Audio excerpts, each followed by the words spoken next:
sommes dans Musée Matisse, dans l'exposition Les murs reculent, qui est une exposition qui va évoquer la postérité de Matisse dans les années 50 et 60, et en particulier donc, sa postérité dans l'abstraction américaine et française.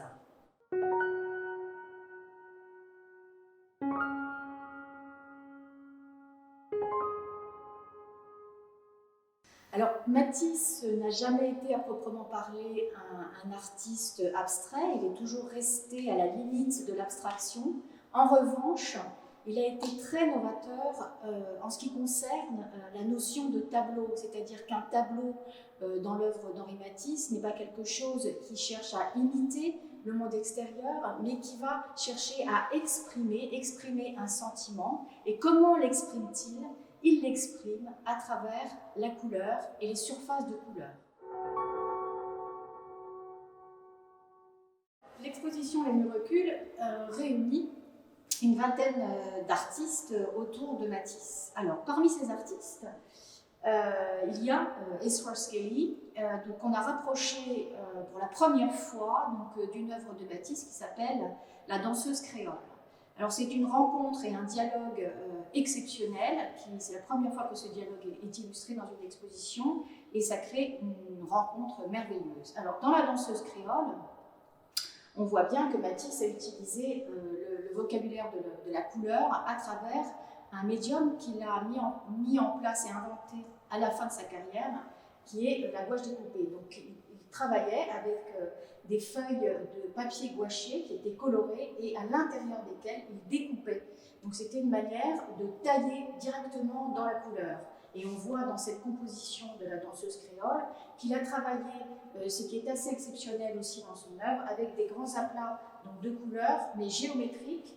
Et à partir de ces grands aplats, il a aussi inscrit un personnage dans l'espace du tableau, personnage qui littéralement ici, dans cette composition, jaillit.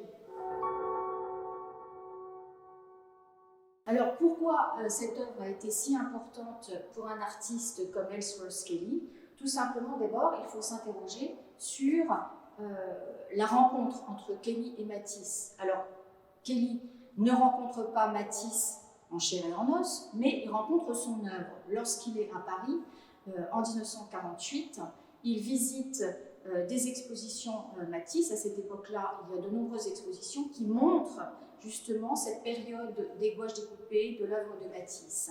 Et il voit dans une exposition en 1950 une grande gouache découpée qui est très proche de celle-ci et qui s'appelle Zuma. Et il dit « It completely knocked me out », ça veut dire donc ça m'a complètement frappé, mis par terre.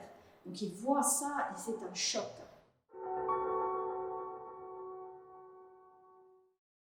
Pour l'exposition Les murs reculent, nous avons bénéficié du prêt exceptionnel d'une œuvre d'Ezra Skelly qui s'appelle Red, Yellow, Blue, prêtée donc par la Fondation MAG. Donc cette œuvre illustre parfaitement le rapport de Matisse avec les artistes abstraits américains. Donc Ezra Skelly fait partie de cette partie de l'abstraction américaine qu'on appelle les Color Field Painters. Et il va utiliser ici, dans ce Red, Yellow, Blue, donc la couleur presque de la même manière que Matisse l'utilise dans ses gouaches découpées, avec trois grandes surfaces monochromes.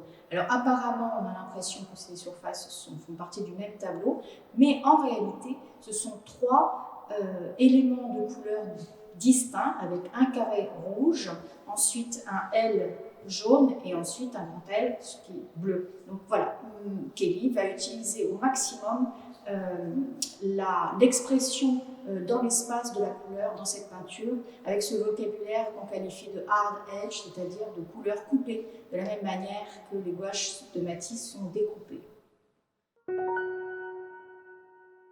L'exposition Les murs reculent sera ouverte jusqu'à la fin du mois de mars et donc nous vous attendons nombreux pour découvrir cette postérité de Matisse au XXe siècle.